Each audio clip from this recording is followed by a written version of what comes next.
క్రీస్తునాథుని యందు ప్రియ సహోదరి సహోదరులారా, ఈరోజు మంగళవార్త మహోత్సవాన్ని జరుపుకుంటున్నాం.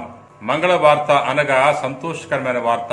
ఈ మంగళవార్తను దేవాది దేవుడు గాబ్రియేలు దూత ద్వారా మరియ మాతకు తెలియచేసి ఉన్నాడు. ఏంటి ఈ మంగళవార్త అంటే దేవుడు నరుడు అవబోతున్నాడు అనే సందేశము. ప్రియ సహోదరి సహోదరుల, ఈ వార్త సకల మానవాళికి సంతోషాన్ని కలిగించే వార్త. నిజదేవుడు నిజ మానవుడు కాబోతున్నాడు అనే సందేశము. యేసు ప్రభు దేవుడు, దేవుని కుమారుడు. అందుకనే యోహాను సువార్త 1వ అధ్యాయము 1వ వచనంలో ఈ విధంగా చదువుకుంటున్నాం. ఆదిలో వాక్కు ఉండెను, ఆ వాక్కు దేవుని వద్ద ఉండెను, ఆ వాక్కు దేవుడై ఉండెను, ఆ వాక్కు నరరూపం దాల్చి నరుల మధ్య నివసించను అని చదువుకుంటున్నాం. దేవుడు నరుడవ్వాలంటే ఒక స్త్రీ ద్వారా మాత్రమే సాధ్యమవుతుంది. అందుకనే మరియను దేవుడు తన కుమారునికి తల్లిగా ఎన్నిక చేస్తున్నాడు. ప్రియ మిత్రులారా, అందుకనే నేటి సువార్తలో మనం చదువుకుంటున్నాం.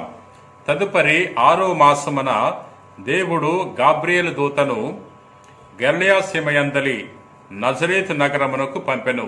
ఆ దేవదూత దావీదు వంశస్థుడగు యోసేపునకు ప్రదానము చేయబడిన కన్యక యొద్దకు పంపబడెను. ఆమె పేరు మరియమ్మ. పూర్వవేదములో నజరేతుకు ఎటువంటి పేరు ప్రఖ్యాతులు లేవు, బెత్లెహేముకు మాత్రమే పేరుంది. అందుకనే నతానియేలు ఫిలిప్తో తెలియజేస్తున్నాడు, నజరేతుకు పెద్ద పేరు లేదు కదా, నజరేతు నుండి ఏమైనా గొప్ప కార్యములు వినగలమా అనే విషయాన్ని తెలియజేస్తున్నాడు. ఫిలిప్పు ప్రభు యొక్క పిలుపునందుకుని నతానియేలు వద్దకు వెళ్లి తెలియజేస్తున్నాడు. మోషే ధర్మశాస్త్రము ప్రవచనాలు ఎవరి గురించి అయితే తెలియచేయబడ్డాయో ఆ వ్యక్తిని మేము కనుగొన్నాం, ఆయన మెస్సయ్య, నజరేతు నివాసియగు యేసు అని తెలియచేసినప్పుడు నతానియేలు ఈ విధంగా తెలియజేస్తున్నాడు. నజరేతు నుండి గొప్ప విషయాలు ఆశించలేమనే విషయాన్ని తెలియజేస్తున్నాడు. ప్రియ మిత్రులారా, దేవదూత లోపలికి వచ్చి ఆమెతో, అనుగ్రహ పరిపూర్ణురాలా, నీకు శుభము, ఏలిన వారు నీతో ఉన్నారు అని పలికెను. మరియమ్మ ఆ పలుకులకు కలత చెంది ఆ శుభవచనము ఏమిటో అని ఆలోచించుండగా దేవదూత, మరియమ్మ భయపడకము, నీవు దేవుని అనుగ్రహమును పొంది ఉన్నావు. ఇదిగో, నీవు గర్భము ధరించి కుమారుడెదవు. ఆ శిశువునకు యేసు అని పేరు పెట్టుము. ఆయన మహనీయుడై మహోన్నతుని కుమారుడని పిలువబడును. దేవుడు తండ్రియగు దావీదు సింహాసనమును ఆయనకు ఇచ్చును.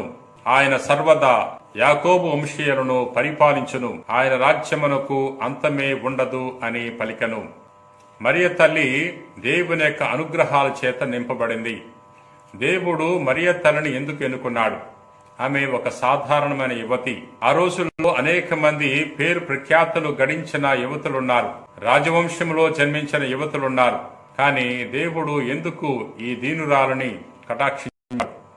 ఎందుకంటే ఆమె దేవుని ఎడల విశ్వాసముతో, దేవుని ఎడల వినయముతో, భక్తి భావాలతో జీవించింది.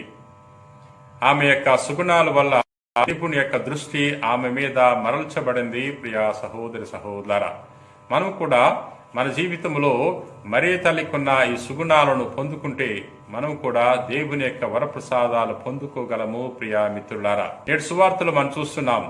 గాబ్రియేలు సన్మనస్కుడు మరియమాతతో తెలియజేస్తున్నాడు, నీవు గర్భము ధరించి కుమారుని కనెదవు అని తెలియజేస్తున్నాడు.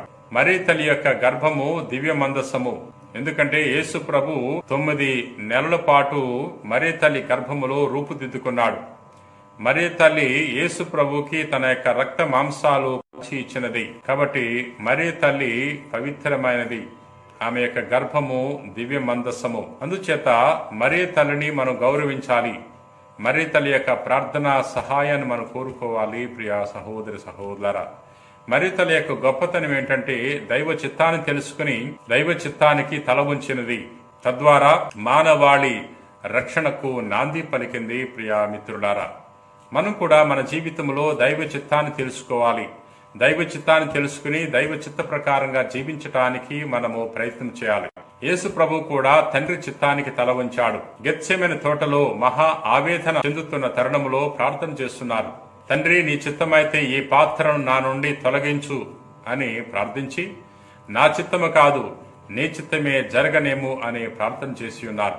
మనం కూడా యేసు ప్రభువులే దైవ చిత్తానికి మనము తల వంచాలి. మన జీవితంలో దైవ చిత్తమే నెరవేరాలి.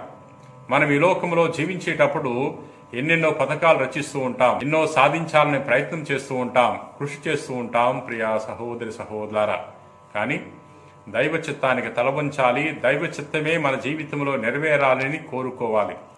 ప్రభు, ఈ రోజున మంగళవార్త మహోత్సవాన్ని మేము జరుపుకుంటున్నాం.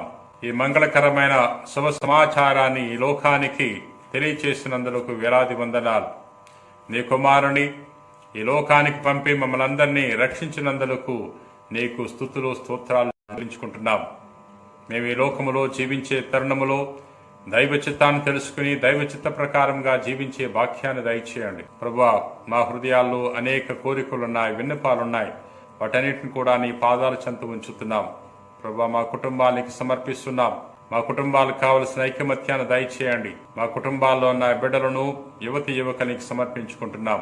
ప్రభువా, వారు దైవ జ్ఞానముతో నింపబడి నీ యొక్క ఆశీస్సులు పొందుకునే భాగ్యాన్ని దయచేయండి. ప్రభువా, ఆరోగ్యం కోసం ఎవరెవరైతే ప్రార్థన చేస్తున్నారో అటువంటి వారందరినీ కూడా తాకి స్వస్థపరచమని మా నాథుడైన క్రీస్తు ద్వారా మనవి చేయుచున్న తండ్రి, ఆమెన్.